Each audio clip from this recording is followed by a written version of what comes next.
Hi, my name is Will Dean. I am the Forest author. Today I want to talk through 5 different things that agents do not like.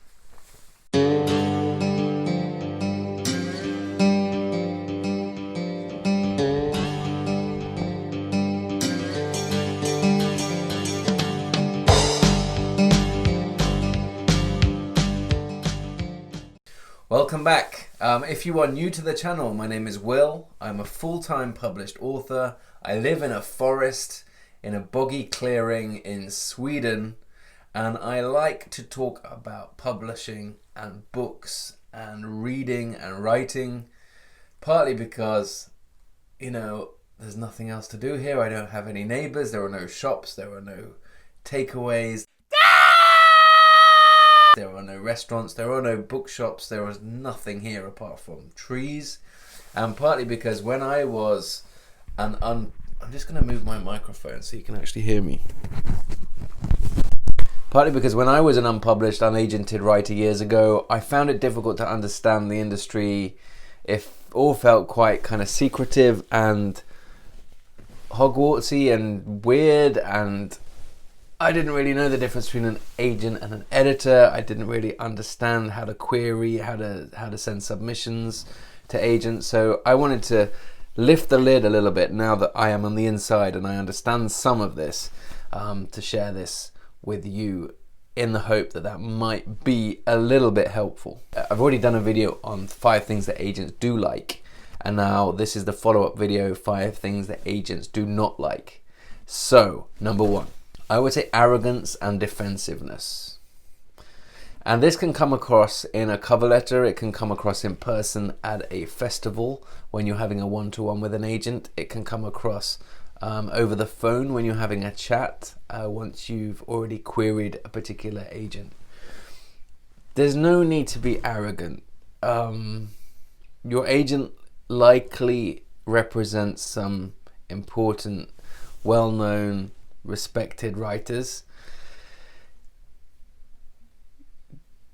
Don't come across as arrogant. It's not going to help your case. I would say it's fine if you come across as confident and that you think you've worked on something that is now good, but don't get all cocky. It's not going to impress anybody. And also, and the flip side of this is defensiveness. Be honest. If you've got books locked in a drawer that you haven't published, just be open about it. Agents, in my experience, are good people and they respect and appreciate honesty and humility and just working with a decent human being is more important to them than anything else. So be upfront, be open, have a good attitude, and they will appreciate that. Number 2, a bad submission package or a bad query. You need to nail your querying. All right, I cannot emphasize this enough. My literary agent receives hundreds of queries every week. It's overwhelming. I can't imagine how she deals with it, but she does. And your query needs to stand out. You send your cover letter, your synopsis, and your sample chapters to an agent. It needs to stand out from the rest. It needs to be succinct, it needs to be punchy, it needs to be effective, it needs to sell your story. And then your story, those sample chapters need to be really well written and they need to have as few mistakes as possible. And I think if you send a query package which is riddled with errors and which has clearly been kind of done half-heartedly, it's a bit of an insult to the agent. These people are really, really, really busy. Their day of work, from whatever it is, 9 to 5, is looking after their existing clients. That is what they're busy with in terms of getting deals, negotiating deals, helping with edits, negotiating foreign rights deals, dealing with tax, dealing with money, dealing with contracts, dealing with TV rights. They're super duper busy people, so they get to read queries from their slush pile outside of those hours. So when they're on their way to work, when they're on their way back from work, in their lunch hour, or on the weekend. So they're not going to appreciate a bad query. Now, if spelling and punctuation and grammar is not your strong suit, it's probably not my strong suit, Give it to somebody else to look over. Give it to your mum, give it to your best friend, give it to your English teacher, give it to somebody who you think will be able to pick up on stuff. And just make sure that when you send off your cover letter, it's punchy, it's clean, it's concise, it really gets to the heart of what you've written. Make sure your synopsis explains the story and the ending, and make sure your sample chapters are clean, well written, and introduce your story. Make sure it's interesting. You get one chance at making a good impression with sample chapters, so make sure your opening is as strong as it can be.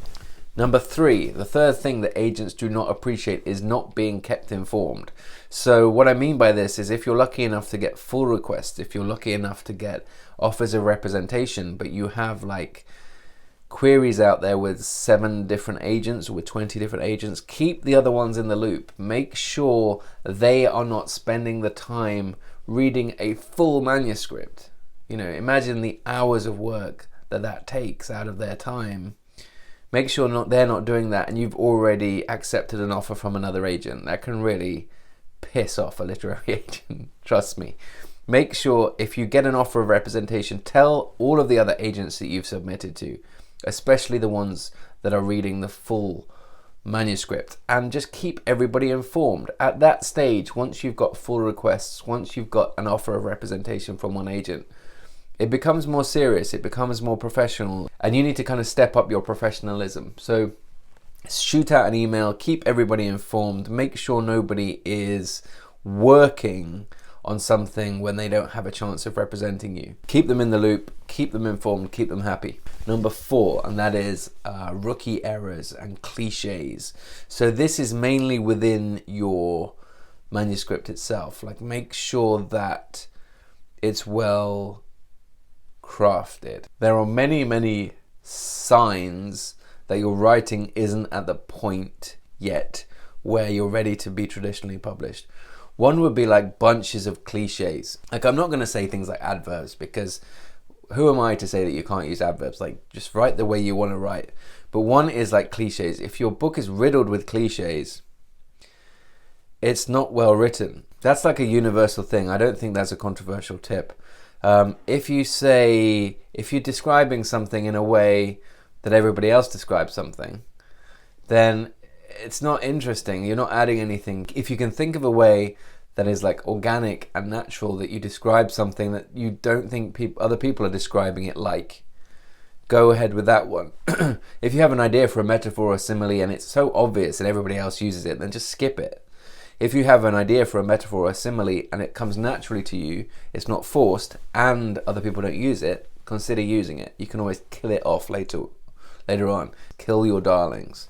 Hemingway was right. You need to kill a lot of your darlings. All those little bits of writing in your manuscript that you think are good writing, the bits where you're reading, there's action, there's intrigue, there's tension, there's conflict, stuff's happening, you're getting moved as a reader, and then suddenly there's a paragraph or a couple of lines where it's obviously writing for writing's sake, it's obviously the author showing off. Cut that out.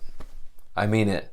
Like, some will slip through, but a lot of them need to be cut out during draft 2, draft 10, draft 20. Do not riddle your manuscript with cliches and with obvious showing off, because it may be kind of nice short term for you as the writer, but it's not fun for the reader if the writer is showing off. It needs to be all about the storytelling. So cut that shit out.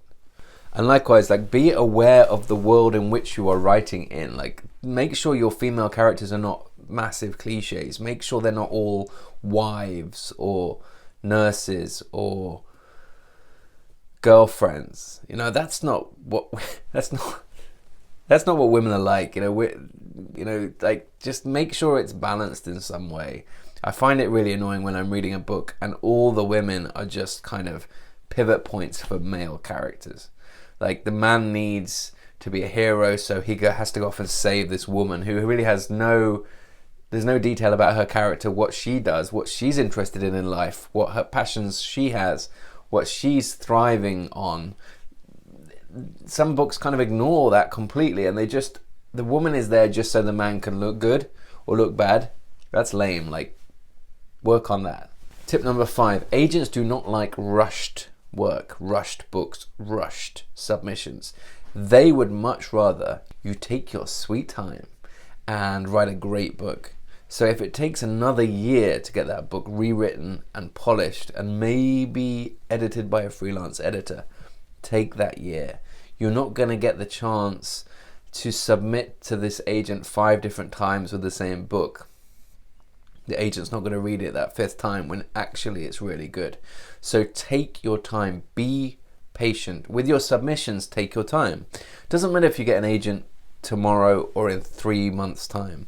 If it takes an extra 3 months for you to do the research on those different agents, to tidy up your social media profile, to work on that synopsis, to work on that cover letter so that's really impactful and you have a kind of a shout line or you have a blurb at the center of that cover letter so it really gets an agent's attention, then wait 3 months and submit then. There's no huge rush. And agents can tell if you've rushed a submission. They can tell if there's spelling mistakes there or if you've made errors, if the book isn't as polished as it needs to be.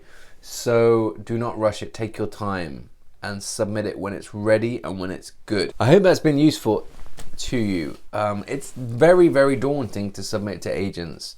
I remember it extremely well. It was only a few years ago for me. So I come to this from a position of, I feel your pain, hang in there, keep submitting, keep working on your submissions package, keep improving your synopsis, improving your cover letter. If you have a question, a specific question, please do ask in the comments and I am happy to help in any way I can. Good luck with your submitting and I will see you again in another video very soon. Please do like this video if you enjoyed it. Please do hit subscribe. Please do share it on social media and I'll be back with another video in the next few days. Thank you. Bye-bye.